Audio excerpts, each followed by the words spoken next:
Padahal kalau mereka mau setuju sama Tuhan ya, mereka jadi besar loh. Apapun yang mereka perbuat, diberkati loh. Tuhan tuh gak pernah buat orang susah, itu gak pernah. Meskipun kita semua punya susah payah dalam hidup ini. Karena kita masih hidup di dunia. Kita ini darah daging Adam dan Hawa. Tapi Tuhan tuh gak pernah buat orang susah.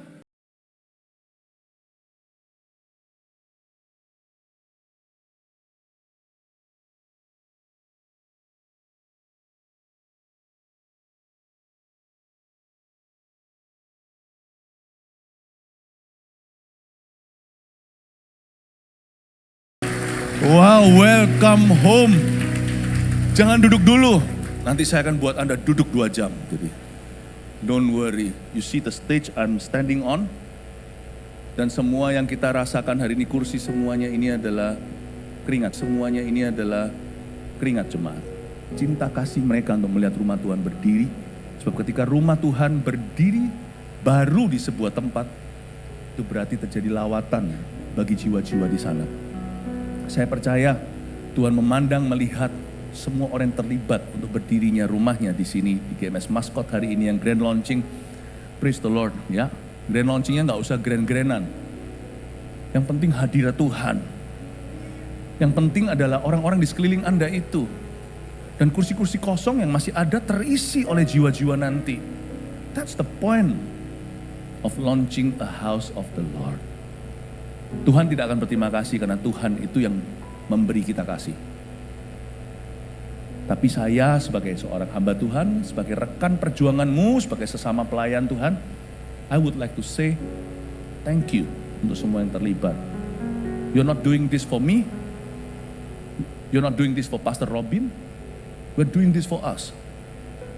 And for the so many of others, orang begitu banyak yang lainnya yang akan dimenangkan Tuhan lewat rumah Tuhan ini. Thank you so much. Ya, saya tidak tahu yang mana adalah apa. Kita semua tidak perlu diketahui apa yang tangan kanan beri, tangan kiri nggak usah tahu. Tapi siapa tahu orang-orang di sebelah kanan kiri Anda itu juga angkat kursi tempat duduk Anda itu, atau yang bangun ini itu yang pasang-pasang semua ini. Baru berapa hari yang lalu tempat ini seperti selesai perang. Tapi waktu kita datang, loh kok jadi begini? Sungguh-sungguh ya, Tuhan itu memberkati tangan-tangan yang membangun dan mempercepat. Coba berikan pelukan satu sama lainnya. Kalau appropriate, katakan Jesus loves you, thank you. Haleluya, berikan tepuk tangan untuk Tuhan dan semua jemaat. Silakan duduk kembali. 3 hari ini, 3 kebaktian, 3 sesi ini Qing Tian Bu Hui Jia.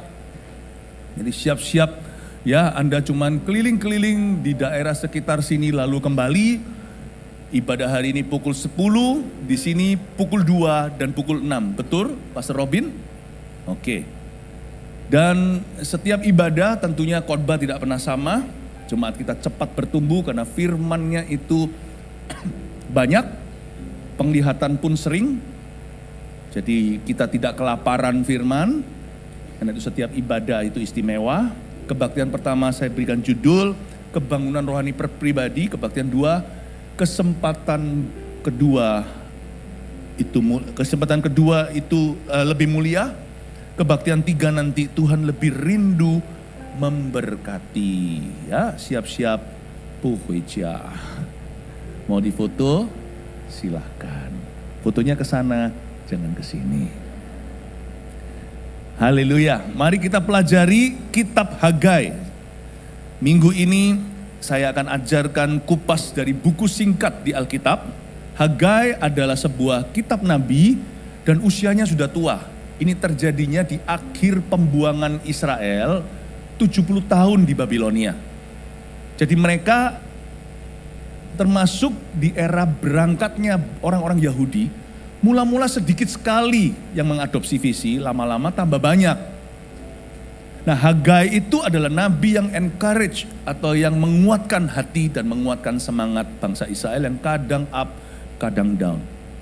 Kadang rajin, kadang malas. Kita itu kan gampang sekali ya kehilangan motivasi. Nah, saya mau tunjukkan dari 3 kali ibadah hari ini, apa yang menjadi prioritas ilahi? Why? Kenapa kok banyak di antara kita itu waktu fokus ke yang salah, Tuhan tidak memberkati. Loh, saya nggak berkata tidak ada materi loh ya. Berkat materi itu bukanlah takaran utama. Tapi hati hampa. Kenapa hatimu hampa? Selimutmu tidak panas, makan juga tidak rasa makanan. Kenapa kok kita itu hatinya gak pernah sungguh-sungguh sukacita ya? Gak ada damai sejahtera. Saya tunjukkan ya, karena banyak orang itu pingsan rohani kalau bukan mati rohani. Kebanyakan di antara kita lupa bahwa hal pertama yang harus kita bangun adalah kerohanian kita. Karena manusia itu spirit, you see, kita ini roh, jiwa, dan tubuh. Tubuh kita itu hanya bisa merasakan makanan itu sejauh lidah. Sampai sini udah gak kerasa manis, asin, pahit, segala. Kenikmatan kita itu sangat cetek, sangat dangkal. Kenikmatan fisik itu cuma sementara, punya mobil bagus, punya rumah baru, itu hanya berapa minggu atau berapa bulan lalu jadi biasa. Jiwa kita juga gampang sekali gelisah. Orang itu lebih gampang untuk stres daripada untuk bahagia. So your most important being, bagian hidupmu yang paling penting, itu justru yang kau buat kelaparan. Yaitu manusia roh. Manusia roh itulah yang membuat seseorang ketika dalam perkabungan dia bisa merasa tenang. Manusia roh itu juga yang membuat seseorang itu ketika dia menghadapi tantangan, dia beriman sama Tuhan. Dia punya pengharapan. Manusia roh kita itu harus kuat. Kalau manusia roh kita rapuh, apapun yang ada di jiwa dan jasmanimu, itu tidak akan membuatmu happy. Kenapa kok kita buat manusia roh kita mati? Makanya saya mau ngomong tentang kebangunan rohani pribadi. Mari kita baca dulu Hagai pasal pertama ayat 1 sampai 14 pembacaan kita. Ya. Mari kita baca ajakan untuk membangun kembali bait suci ini ya. Ayat pertama, pada tahun yang kedua, zaman Raja Darius, dalam bulan yang ke-6 pada hari pertama bulan itu, datanglah firman Tuhan dengan perantaraan Nabi Hagai kepada Zerubabel bin Sealtiel, Bupati Yehuda, dan kepada Yosua bin Yosadak, imam besar bunyinya. Ayat pertama saya kupas. Ini adalah zaman Raja Darius, zaman pemerintahan sekuler. Darius itu adalah negeri Persia yang telah menaklukkan Babilonia, yaitu semua ada di Irak, Iran sana.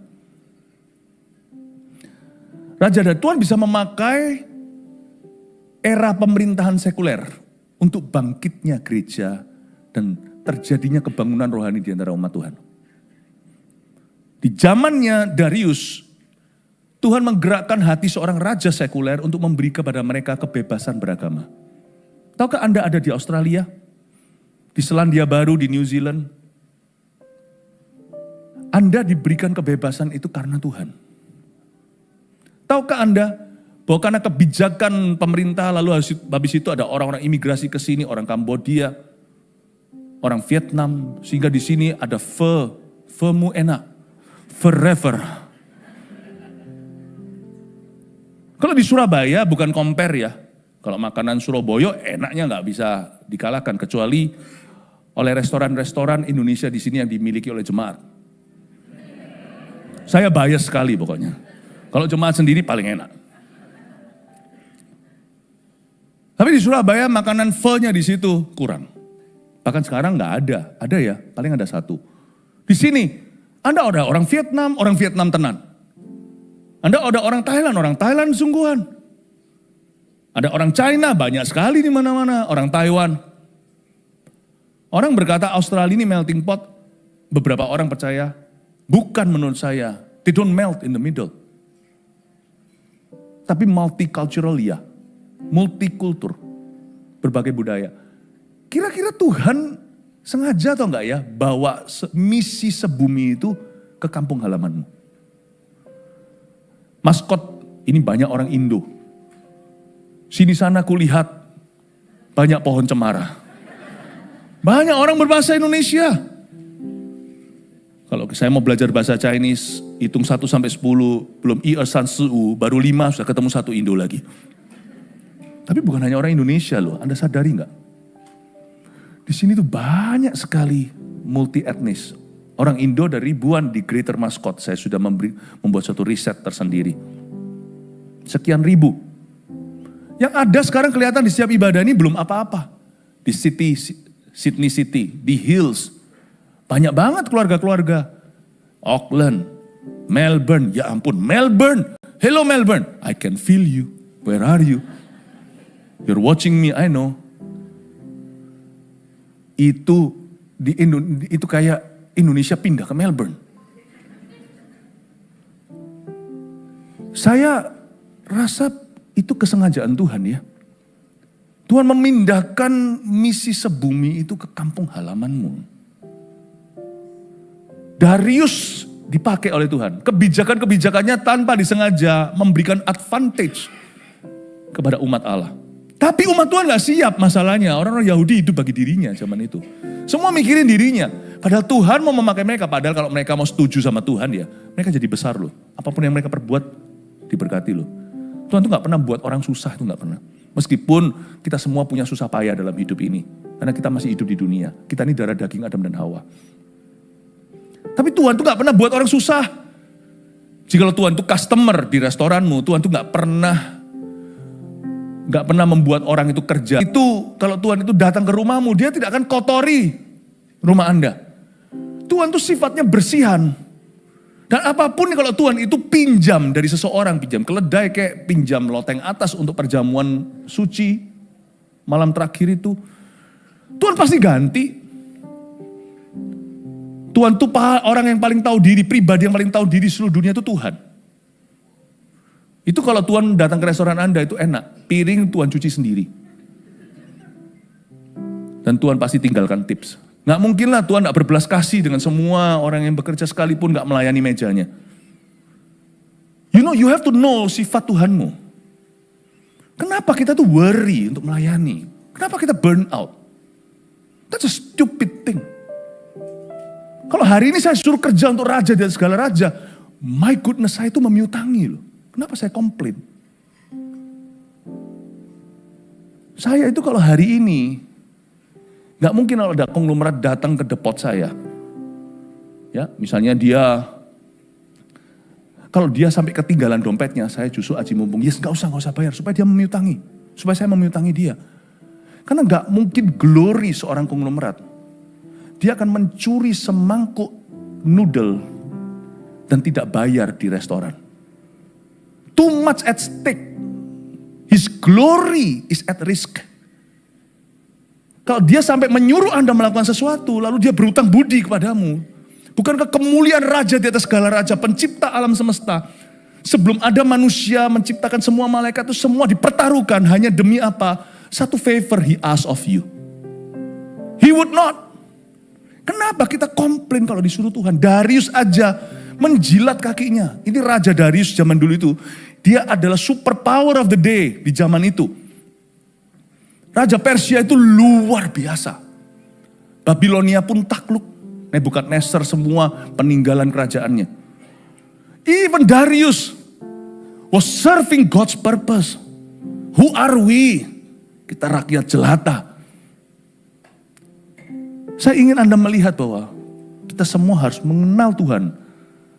Terlebih dulu sebelum kita bisa punya prioritas yang benar. Kenapa prioritas kita kudu salah? Karena pengenalan kita akan Tuhan selalu salah. Do you know your God? You know, I'm not teaching about knowledge. I'm not teaching, saya tidak mengajarkan pada Anda supaya Anda punya pengetahuan saja. Tapi saya sedang ajarkan pengenalan akan Tuhan. You know, through this stage, melalui mimbar ini, saya mau membagikan pengenalan akan Allah. Karena pengenalan akan Tuhan itulah yang memerdekakan. Amin Bapak Ibu. Lanjut, kita lupakan Darius dulu. Pada tahun yang kedua zaman Raja Darius dalam bulan yang ke-6 pada hari pertama bulan itu datanglah firman Tuhan. Coba lihat itu ada bulan, tanggal, semuanya itu bukan kita superstisi percaya tanggal keramat. Tapi intinya adalah today, mark this date. Catat tanggal hari ini. God is speaking to his people. Datanglah firman Tuhan. Jangan lupa hari ketika Tuhan berbicara kepadamu, jangan kau keraskan hatimu. Dengan perantara Nabi Hagai kepada Serubabel. Serubabel dipakai. Serubabel di sini siapa? Kalau Hagai Nabi, Serubabel ini adalah seorang bupati. Jadi Tuhan bisa pakai berbagai profesi, bukan hanya pendeta. Tetapi Tuhan akan memakai rohaniawan lebih dulu. Tuhan memakai Nabi Hagai untuk menciptakan pengenalan akan Allah di dalam hati dan benak manusia. Lalu yang pertama-tama adopsi visi, di antaranya adalah Zerubabel, seorang bupati. You see, Tuhan pakai berbagai profesi. Kalau Anda anak Tuhan, maka Anda Kristen dulu sebelum Anda adalah seorang pengusaha. Tidak ada namanya pengusaha Kristen itu. Yang ada adalah Kristen pengusaha. Anda Kristen dulu baru businessman. Anda Kristen dulu baru housewife. Anda Kristen dulu baru student. Bukan I'm a student who happens to be a Christian. No, you're a Christian who happens to be a student. You get it? Saya ini Kristen dulu, baru jadi pendeta. Coba lihat pendeta yang kurang Kristen. Berbagai macam skandal pun bermunculan. We must be Christian at the core. Kita harus jadi Kristen dulu di dalam hati kita. Kristen itu artinya apa? Seperti Kristus, milik Kristus. Kristus kecil. Zerubabel itu adalah orang yang takut akan Tuhan. Yang kebetulan juga seorang bupati Yehuda. Dan Tuhan tangkap hatinya dan dia memberi diri. Dia memberi diri kepada Tuhan. Makanya Tuhan pakai Zerubabel. Dan kepada Yosua bin Yosadak, imam besar bunyinya. Tuhan pun pakai rohaniawan berbagai-bagai macam posisinya. Hagai nabi, Yosua itu imam. Tuhan memakai di sini orang-orang, ada yang pengkhotbah, ada yang seorang WL, ada yang main piano seperti ini. By the way, thank you. Ada juga yang pegang kamera di depan sana. Saya mau khotbah sebagus apa, sediurapi apapun, kalau dia matiin tuh kamera, Melbourne nggak lihat. Tuhan pakai imam besar. Imam itu tidak profetik. Dia itu lebih pada liturgi. Memastikan semua peralatan masuk gudangnya dan disucikan, benar-benar dipelihara, tidak dinajiskan, tidak disembarang pakai. Imam itu tugasnya predictable. Nabi itu unpredictable. God may use any kind of personality, Christian personality in the house of the Lord. Ada orang yang aku gak bisa kalau ditaruh di depan sini langsung mati kutu. Tapi aku bisa angkat-angkat, bantu semuanya.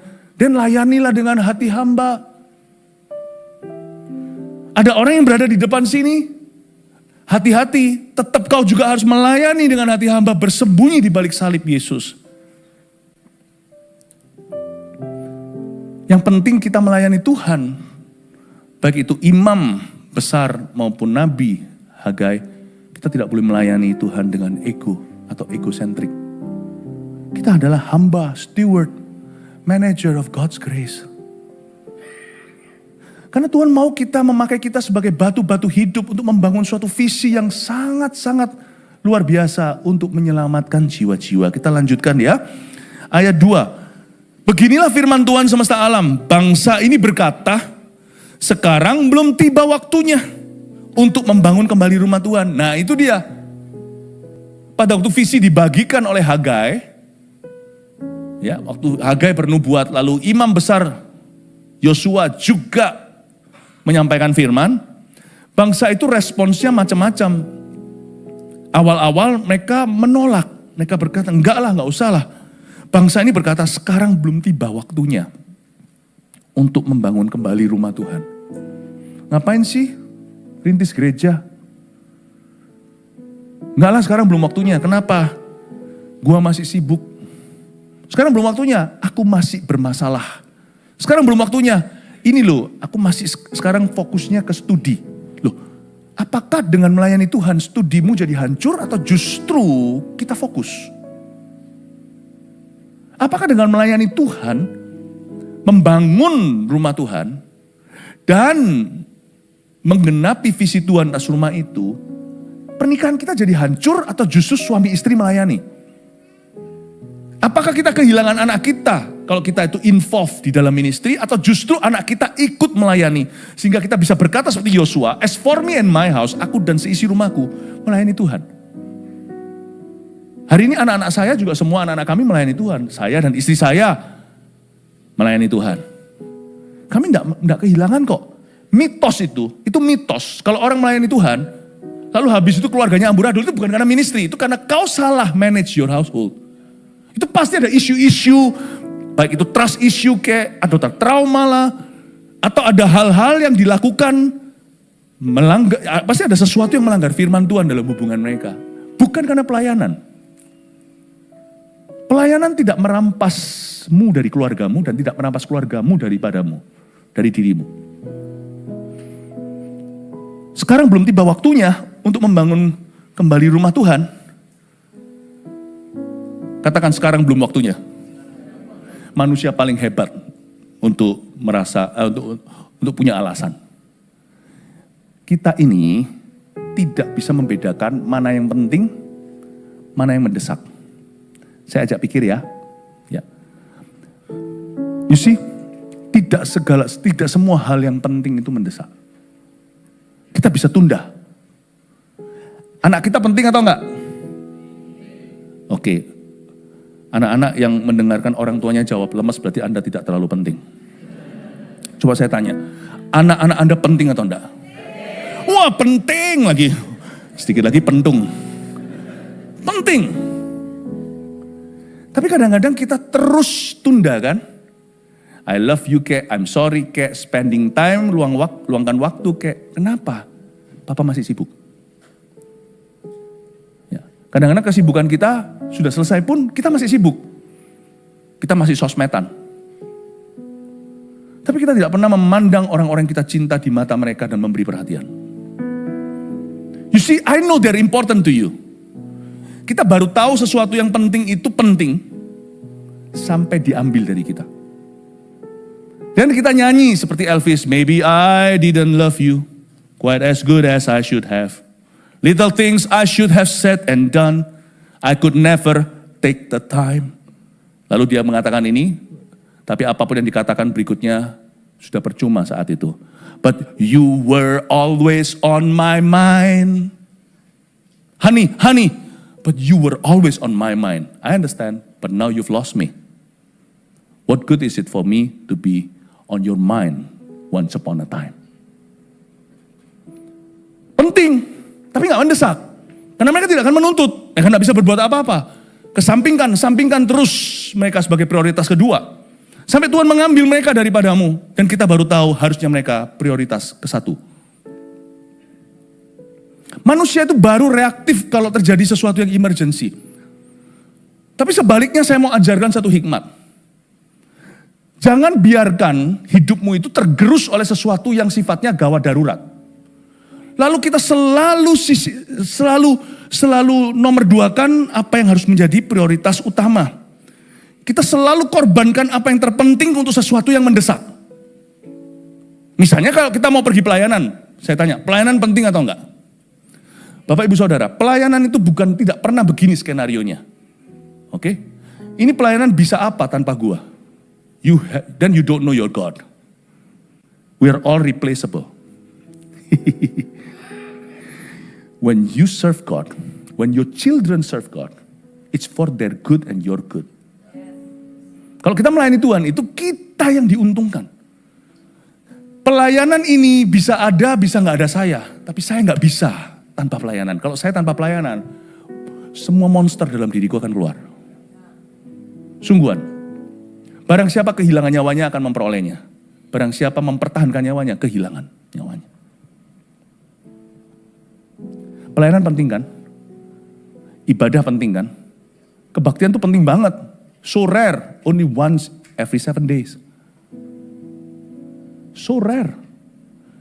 Dan kalau kita mau datang ke gereja, hati bermaksud untuk mau dilayani, atau kita mau terima Tuhan, kita mau dibaptis lah. Baptisan itu penting sekali karena itu perintah Tuhan. Setiap kali kita mau melakukan sesuatu yang penting menurut firman, selalu ada gangguan. Siapa yang pernah merasa gitu? Mau CG ini, tiba-tiba ada aja sesuatu.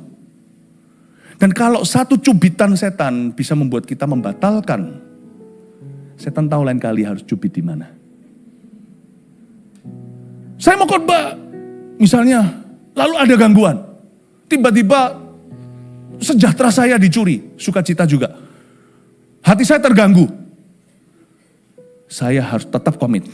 I know ini mendesak, aku harus selesaikan. Atau ada suatu masalah di rumah. Tapi saya tidak boleh batalkan apa yang penting demi sesuatu yang mendesak. Jangan jadi orang yang rapuh, gampang menyerah. Ketika sedikit diganggu, langsung dia berkata, sudahlah. Bapak ibu saudara, jangan pernah punya kebiasaan untuk selalu mengorbankan apa yang penting untuk sesuatu yang tiba-tiba atau sesuatu yang mendesak. Very important, tapi selalu akhirnya Anda tidak akan pernah kunjung melakukan yang penting itu. Karena hidupmu akan selalu didesak dengan perkara-perkara yang mendesak. Sehingga Anda tidak pernah sungguh-sungguh menyelesaikan apa-apa yang penting dalam kehidupan Anda. Makanya kalimat ini sekarang belum tiba waktunya, saya kupas habis. What is waktu? Apakah maksudnya segala sesuatu sudah waktunya kalau itu nyaman for you?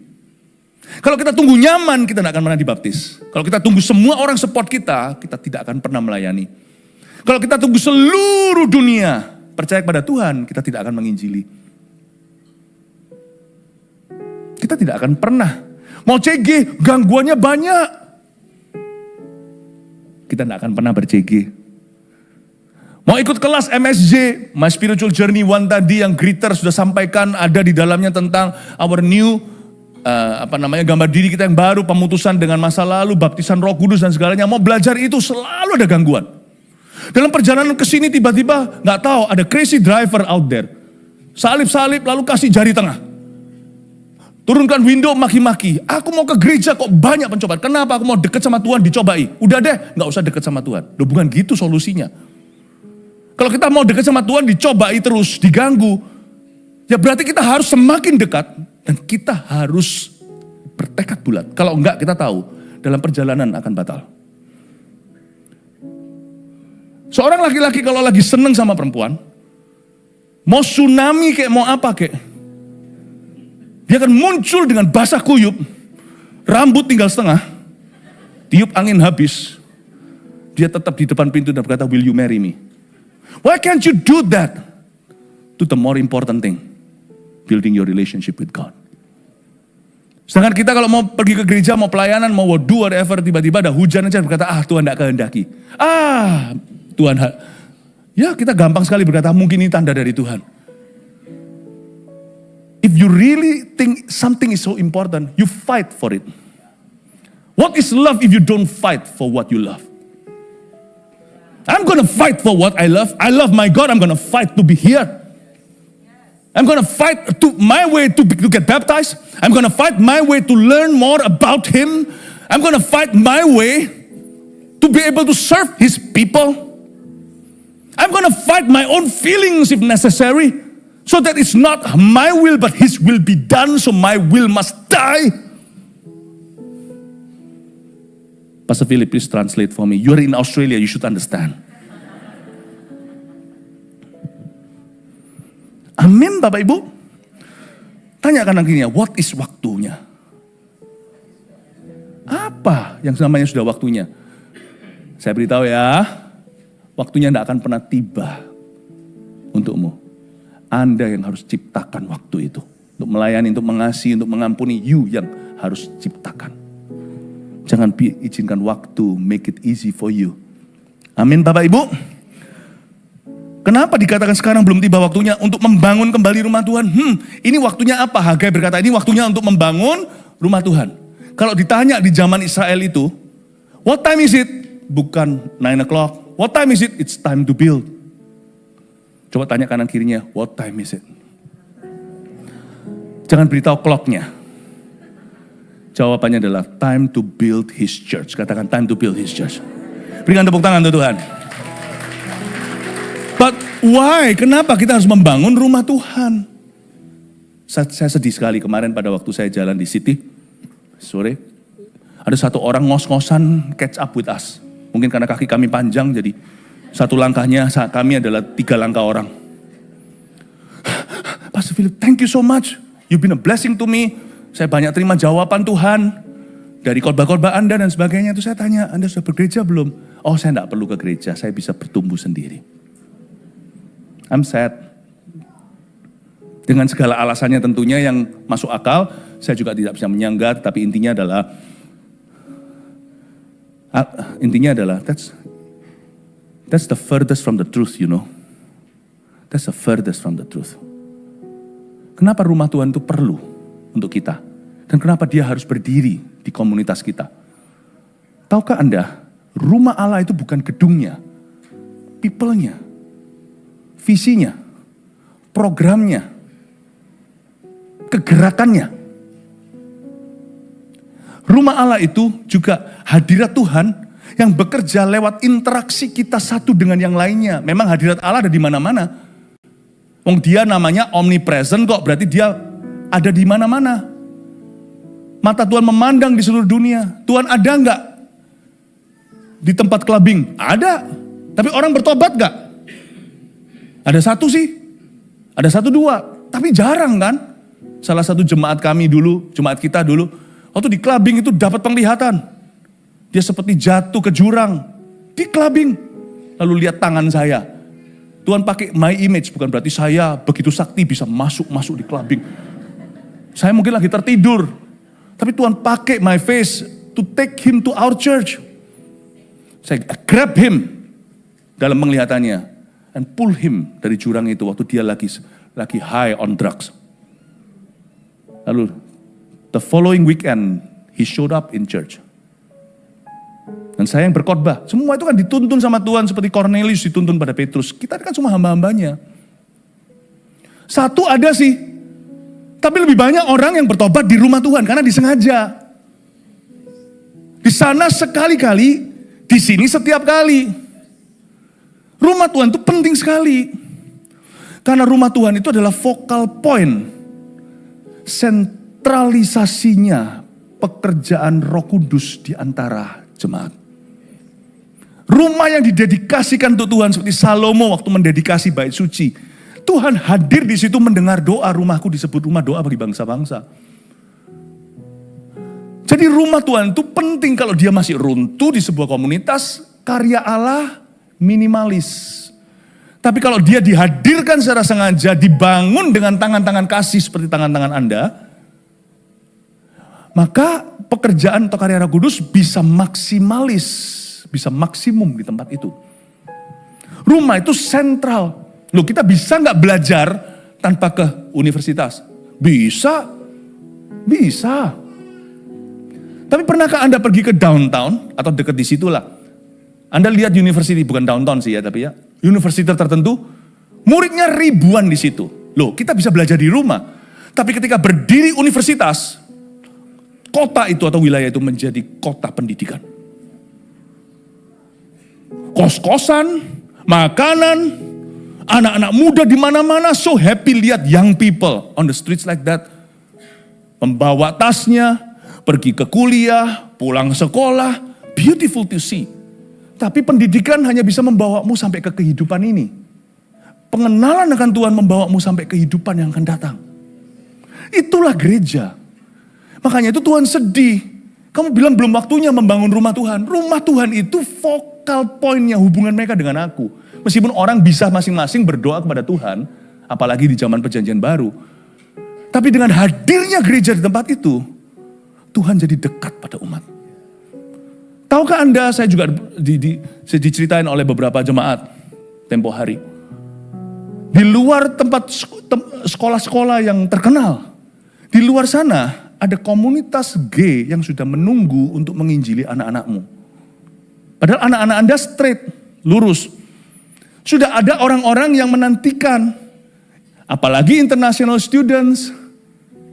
Mereka yang masih lugu-lugu, masih adaptasi untuk ajari for free. Vaping itu gimana? Tahukah Anda bahwa setan juga mendirikan gereja di mana-mana tanpa menyebutnya gereja setan? Setan punya evangelis yang very effective. Dia punya witnesses, punya saksi-saksi dan penginjil-penginjil yang sangat-sangat efektif. Tahukah bahwa kalau kita tidak mendirikan rumah Allah, anak cucu kita akan hilang.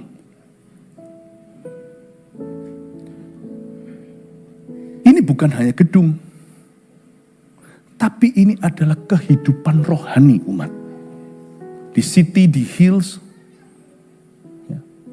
sekarang di Mascot, di Melbourne, di Perth. Nanti Tuhan izinkan ya, kalau Tuhan izinkan nanti tahun-tahun ke depan kami akan usahakan untuk bisa visit selain di Sydney. We want to build God's churches. Kemarin waktu di sini ada anak-anak muda, wow, mereka dari pagi sampai malam. Bukan dugem, ini dugem yang baru, bukan dunia gemerlap, tapi dunia penggembalaan. Ya, dunia gembala dari pagi sampai malam. Itu anak-anak muda kita penuh di tempat ini kemarin waktu adakan AOG conference. Siapa di sini yang AOGers? Angkat tangan. Wow, look at that. I'm so happy. Tahukah ketika ada rumah Tuhan seperti ini, ada banyak hal terjadi. Anak-anak muda yang mau melukai dirinya gak jadi. Orang-orang tua yang mau cerai gak jadi. Yang mau aborsi dibatalkan. Yang mau DO atau drop out sekolah. Yang mau sia-siakan hidupnya. Tidak pernah kejadian.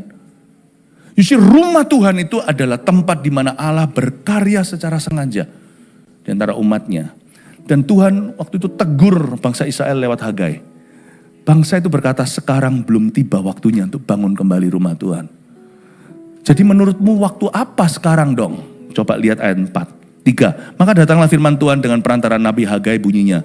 Apakah, ya, oke, pasang seatbelt ya, ayat 4 Tuhan sarkastik menjawabnya.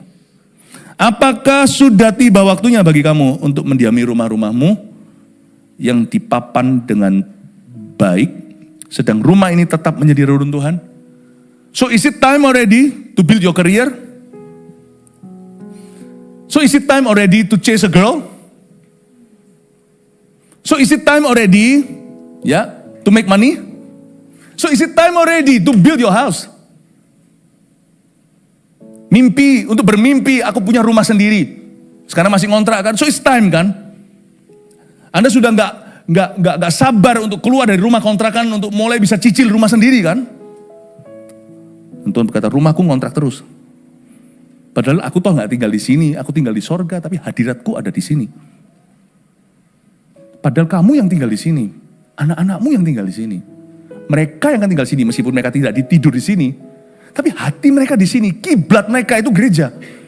Kiblat mereka bukan narkoba. Padahal putramu, padahal keluargamu, padahal pernikahanmu yang diselamatkan di sini. Cerai gak jadi. Wow. Dia berkata, apakah sudah tiba waktunya bagi kamu untuk mendiami rumah-rumahmu? Oleh sebab itu beginilah firman Tuhan ayat 5. Kamu menabur banyak tetapi membawa pulang hasil sedikit. Tuhan berkata, ini yang terjadi karena prioritasmu salah. Kamu makan tapi tidak sampai kenyang. Makanan tidak terasa seperti makanan. Kamu minum tapi tidak sampai puas. Minum tidak pernah lepas dahaga. Minum air biasa nggak cukup, harus angkat. Lebih dari itu, minuman bersoda. Soda sudah tidak nyaman lagi di mulutmu. Yang manis-manis seperti nggak boleh sebut endorse satu brand. Yang hitam-hitam itu. Udah nggak mempan lagi. Sekarang harus beralkohol. Alkohol nggak bisa alkohol biasa lagi. Udah yang gitu-gitu biasa. Itu harus yang 40% alkohol. Udah. Minum pun kamu nggak pernah puas. Air sudah jadi cea, udah rasi seperti hambar. Soft drink dulu waktu kecil semua nangis-nangis, tarik-tarik baju mama. Sekarang tidak artinya. Sekarang harus minum-minum dengan teman sampai mabuk. Kamu tidak pernah puas dengan minumanmu. Kamu tidak akan pernah puas. Kamu berpakaian, tapi badanmu tidak sampai panas. Baju tidak terasa baju. Dan orang yang bekerja untuk upah, ya bekerja untuk upah yang ditaruh dalam pundi-pundi yang berlobang. Beginilah firman Tuhan semesta alam. Perhatikanlah keadaanmu. Tuhan berkata, perhatikan your spiritual life. Perhatikan manusia rohmu. Lihat kan, compang-camping kan? Lihat kan? Jadi naiklah ke gunung, bawalah kayu, dan bangunlah rumah itu, maka aku akan berkenan kepadanya. Aku akan menyatakan kemuliaanku di situ, firman Tuhan. Bangunlah, aku akan berkenan kepadanya. Berkenan kepadanya itu berarti aku akan berkenan kepadamu. Saya pernah datang di sebuah gereja, saya nggak mau sebut di mana, kota mana. Itu gereja, waktu saya datang ke tempat itu. Dia bukan gereja besar, tapi gereja kecil jumlahnya. Jemaat gereja itu, yang punya 2/3 kota itu. Saya ulang ya. Jemaat gereja itu punya 2/3 kota itu. Itu semua juragan tanah itu semuanya. Ini semua mogul-mogul properti. Tapi gereja itu cuman pakai gorden itu loh, bukan gorden sungguhan. Cuman pakai apa itu namanya, kain hitam tutupi antara ini untuk disekat sana sini. Primitif sekali. Nah kalau dia baru berdiri 1 bulan saya ngerti. Ini gereja sudah bertahun-tahun. Saya duduk terus terang, saya itu orangnya tidak judgmental. Kalau saya menyembah ya menyembah, saya mikir Tuhan. Tapi terpaksa hari itu tidak bisa tidak. Saya merasakan kecemburuan Allah tanpa amarah atau emosi. Nah saya mau naik ke khotbah itu, hati saya itu terganggu dengan pemandangan ini. Saya bilang, what are they all doing? Saya lihat semuanya. Dan saya juga gak kasihan sama gembalanya. Gembalanya kebetulan adalah teman saya. Saya gak kasihan. Karena itu pilihan. You have to speak up.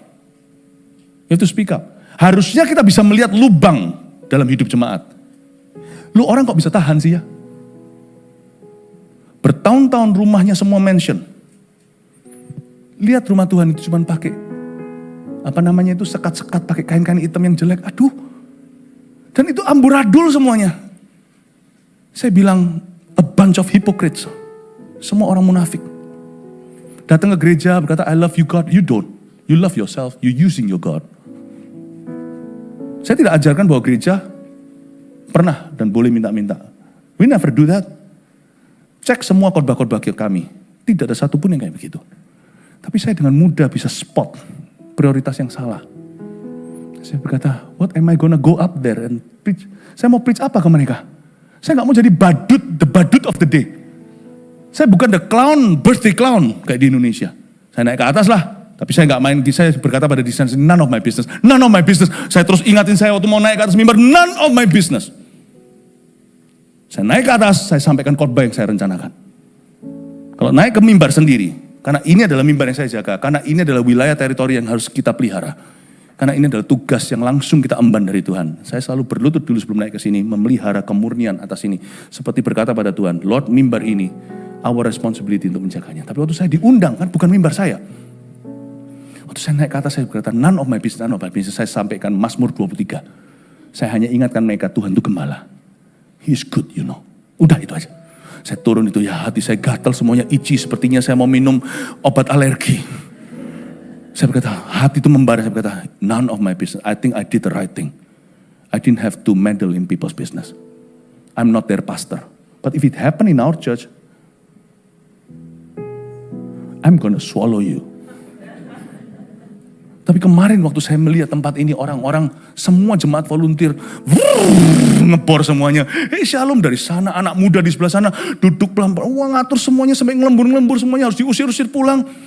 Lalu jemaat tua, muda, kaya, miskin semua bekerja untuk rumah Tuhan. Dan today waktu saya memuji Tuhan di sini, saya terharu berkata, wow, this is not only the church that, not only the house you build, but the house you build through them who built it. I'm so proud of you, church. Saya sangat bangga dengan GMS Australia. Kasih tepuk tangan untuk Anda sendiri. And you're saying that it's not time to build my house? Look at your house, kata Tuhan. Ngeri ya, saya tidak mau digituin sama Tuhan. Tuhan kata, you said, kamu berkata kamu cinta padaku. I don't believe you, kata Tuhan. Sama orang Israel. Bisa nggak kita? Ya, kita kan masih orang Indo ya. Masih orang-orang Asia ya. Orang Asia kan pasti ngerti gini ya. Misalnya, Anda itu juragan tanah tadi. Anda datang ke rumah anak Anda, di situ keliaran tikus, kacoa. Ancur-ancuran seperti rumah misalnya apartemen di Hong Kong itu loh. Bukan kecil-kecil kan. Antara WC itu sungguhan, saya tahu dulu waktu saya kecil pernah pergi ke rumah kerabat apartemennya. Itu WC, dapur dan juga tempat tinggal mereka. Itu kecil banget, itu gak ada pintunya, cuman ada apa? Ada kain. Jadi gak tahu itu bau masakan atau chotofu atau just chow. Kasihan, kalau Anda punya anak, Anda datang, Anda lihat kayak gitu kondisinya, Anda berbuat sesuatu enggak? Kalau anak Anda baik loh ya, kalau anak Anda memang suka berjudi lain cerita. Kalau anak Anda baik, tidakkah Anda akan menolong? Menolong pasti. Saya balik. Kalau Anda lihat papa Anda di rumah kayak gitu, Anda konglomerat. Will you do something? Ya tapi dia bukan papa, dia papa yang abandon me when I was 5. Oke, I understand. Itu pun kita harus tetap honoring dan berbuat baik. Tapi nggak maksimum, saya ngerti. Kan harus cengli, nggak bisa terus datang berkata, ayo, say I'm, nggak pernah muncul dalam hidupnya dari umur 5 meninggalkan mamanya dan dia. Lalu tiba-tiba datang dan menuntut kamu harus panggil papa, saya ngerti. Tapi kita tetap nggak boleh kurang ajar. Ya, tetap kita harus honoring. Tapi saya ngerti Anda tidak bisa langsung mencintai. Tapi kalau papa Anda, mama Anda itu yang cinta Anda, berkorban untuk Anda, berkorban ya. Terus Anda ada di rumah yang besar begitu. Terus papa ada dan papa mama Anda yang berkorban untuk Anda ya. Anda bisa sekolah, bisa kerja, dimodalin sama dia, bisa sekolah luar negeri. Papa jual segalanya, jual Vespa. Vespa masih ada gak ya? Terus sekarang tinggal di rumah yang cuma berapa senti kali berapa senti itu. Apartemen bukan rumah lagi. Lalu habis itu nggak ada pintu. You don't do anything. Saya tambahkan. Tuhanmu yang berkorban. Papa Anda pun tidak pernah mati untuk Anda. Mama pun melahirkan hidup tidak mati untuk Anda. Berkorban untuk Anda di kayu salib. Anda lihat rumahnya. You don't do anything, it's not time yet to build. Saya tidak ngomong tentang bangunan. Pasti di bagian besar Anda pikirannya bangunan. Bukan. Ini tidak ada hubungan dengan bangunan sekali. Saya ngomong soal visinya. Karena sekarang bangunannya udah jadi ini. Ini jadinya benar-benar hanya berapa hari? 6 hari. Bayang ini 6 hari loh jadi. Sebelumnya tadi semuanya berdebu. Ya. Tapi hanya 6 hari. 6 hari jadi gedungnya. 6 tahun kemudian tidak akan kelar visinya. Rumahnya akan terus dibangun kerohaniannya. Tidakkah kalau Anda melihat ini masih reruntuhan? Tidakkah Anda mau sumbangsi dan berkata, aku mau menjadi batu hidup di dalamnya? Amin Bapak Ibu Saudara. Siapa di sini yang mau dipakai Tuhan di dalam rumah Tuhan ini? Berikan tepuk tangan untuk Tuhan Yesus. Tuhan berkata di ayat yang ke-9, kamu mengharapkan banyak tapi hasilnya sedikit. Dan ketika kamu membawanya ke rumah, aku mengembuskannya. Oleh karena apa? Demikian firman Tuhan semesta alam. Oleh karena rumahku yang tetap menjadi reruntuhan.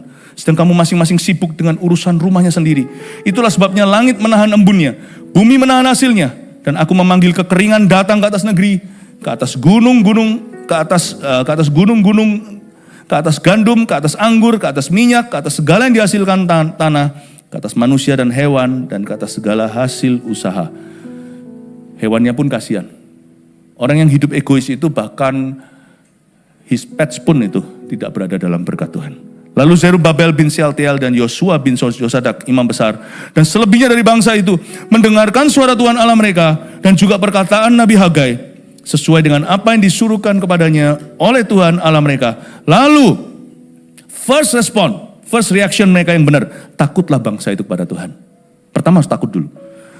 Takut itu bukanlah endingnya. Takut itu selalu beginning. The beginning of wisdom is the fear of God. Permulaan hikmat adalah takut akan Allah. Hubungan sama Tuhan itu bisa dimulai dengan takut atau reverence ya, atau bukan ketakutan. Tapi takut itu artinya keseganan, kekaguman. Tahu bahwa dia bukan di level kita. Dan kita bukan siapa-siapa. Tahu dirilah ya, siapa Tuhan, siapa kami. Tapi hubungan dengan Tuhan itu tidak pernah berakhir di ketakutan. Hubungan sama setan, kayak gitu. Hubungan dengan Tuhan itu selalu berakhir pada joy, pada sukacita. Maka berkatalah Hagai, utusan Tuhan itu menurut pesan Tuhan kepada bangsa itu demikian. Aku ini menyertai kamu, demikianlah firman Tuhan. Tuhan ayat 14 menggerakkan semangat Zerubabel bin Shealtiel, bupati Yehuda, dan semangat Yosua bin Yosadak, imam besar, dan semangat selebihnya dari bangsa itu. Maka datanglah mereka lalu melakukan pekerjaan pembangunan rumah Tuhan semesta alam, Allah mereka. Ayat 14, joyful, katakan joyful. Tuhan menggerakkan semangat Zerubabel. Saya berdoa, kita bukan ketakutan, tapi kita akan semangat untuk melayani Tuhan. 3 poin sini Anda catat sebagai rangkuman, sebagai catatan khotbah hari ini. Number 1, ya, bicara soal kebangunan rohani pribadi. Nomor 1, periksa prioritas hidup dan hati. Always do that. Karena kalau kita punya prioritas dan motivasi salah 1 senti, coba orang-orang yang konstruksi mengerti, di ujung sini Anda mencong atau Anda miring 1 cm doang, ujung sana jembatan gak ketemu. Miring luar biasa. You see, miring itu harus terdeteksi. Barang 1 mili di hati harus segera ditanggulangi. Karena kalau Anda miring di hati 1 milimeter saja, hidupmu nanti ke arah tujuan yang salah. Periksa prioritas hidup dan hati. Jadikan Tuhan selalu prioritas pertama. Nomor 2, bangunlah kehidupan rohani, bukan hanya karir pribadi. Saya tidak berkata bangunlah kembali kehidupan rohani saja. Lupakan karirmu. Sedangkan Tesalonika berkata dalam spuring dan balancing firman. Kalau kamu tidak berusaha, kamu tidak usah makan. Tapi jangan sampai kita hidup untuk makanan minuman yang akan binasa. Apapun yang kau makan, esok hari dia akan berakhir di jamban. Tapi pastikan apapun yang Anda lakukan, untuk apa Anda hidup itu selalu demi suatu yang dampaknya kekal. You always have to set your heart, harus set hati kita ini, ya, tune hati kita ini ke arah perkara-perkara yang kekal sifatnya, yang punya eternal values atau nilai-nilai kekal. Waktu saya dijamah Tuhan, hati saya dihinggapi Roh Kudus. 30 sekian tahun yang lalu, saya umur 18. Itu hal pertama yang jadi pertanyaan saya adalah, what is the purpose of my life? Aneh loh, gak ada orang yang ajari, tapi memang kalau orang itu ketemu Tuhan, pasti itu jadi nomor 1 pertanyaannya. Kalau pertanyaan itu tidak pernah ada di hatimu, berarti matilah rohanimu. Saya berdoa hari ini di ibadah ini dihidupkan kembali. Saya tanya sama Tuhan, what is the purpose of my life? Kenapa saya dilahirkan? Dan kenapa melalui semua cerita hidup saya, akhirnya saya ketemu Tuhan di sini. Saya dijamah Tuhan, what is it that you want with my life, Lord? Kenapa kau hadirkan aku di sini? Tiba-tiba saya ngerti akhirnya, Tuhan, hidupku adalah demi jiwa-jiwa. Dari umur 18 tahun, saya ngerti hidupku demi jiwa-jiwa. Meskipun saya tetap menikah, bangun rumah tangga saya, libatkan Tuhan di setiap keputusan, itu semua ada cerita Tuhan di dalamnya. Saya tetap menabung, bodohlah orang yang punya $10 di-spend semua. Supaya nanti anak cucu kita tidak minta-minta. Saya tetap mengelola talenta saya punya hobi. Ya. Dulu saya punya hobi olahraga tertentu, sekarang semakin menua saya ganti olahraganya. Kita tetap harus mengisi hidup kita dengan perkara-perkara yang meaningful. Tapi jangan hidup untuk perkara-perkara yang menurutmu meaningful hari ini. Tapi hiduplah untuk sesuatu yang sifatnya eternity. Sifatnya itu kekal selama-lamanya. So bangun kembali kehidupan rohanimu. Bangun kembali. Ya. Yang kedua, yang ketiga. Bangunlah visi gereja, bukan hanya yang ketiga taati Tuhan walaupun tidak nyaman. Yang tadi bangun visi gereja termasuk di nomor 2 ya, taati Tuhan walaupun gak nyaman. Belum waktunya Tuhan. Aduh mau pelayanan kok banyak gangguan. Mau ngampuni kok, yang saya mau ampuni itu kambuh lagi. Rasanya itu mau bareng, setiap kali kita mau ngampuni, setan hinggap ke orang itu yang mau kita ampuni. Buat kita marah lagi. Kalau mau ngampuni itu jangan tunggu situasi kondisi. Ampuni itu keputusan hati. Mau melayani itu keputusan hati. Mau baptis keputusan hati. Mau terima Tuhan keputusan hati. Mau tunggu semuanya nyaman, gak bisa. Saya memutuskan untuk menjadi seorang hamba Tuhan. Setiap kita beda, dalam hal ini tidak perlu profesi sama. Waktu saya memutuskan keputusan itu, saya tidak orang tua saya, ayah saya itu bukan orang Kristen. Banyak dikecewakan oleh orang Kristen malahan. Tapi ayah saya, papa saya itu orang baik. Tidak pernah marah-marah, tapi di dalam hati dia gak respect. Dia gak look up lah, minimal tidak mengagumi. Saya mau jadi pendeta, dikecewakan sama banyak pendeta, saya jadi pendeta. Waktunya sangat gak pas. Tapi waktu Tuhan panggil saya, waktu saya bertobat, Tuhan gak berkata nanti ya. Nanti Tuhan, aku akan kembali dulu menguburkan ayahku. Atau nanti dulu Tuhan, ya, aku mau membajak dulu sawahku.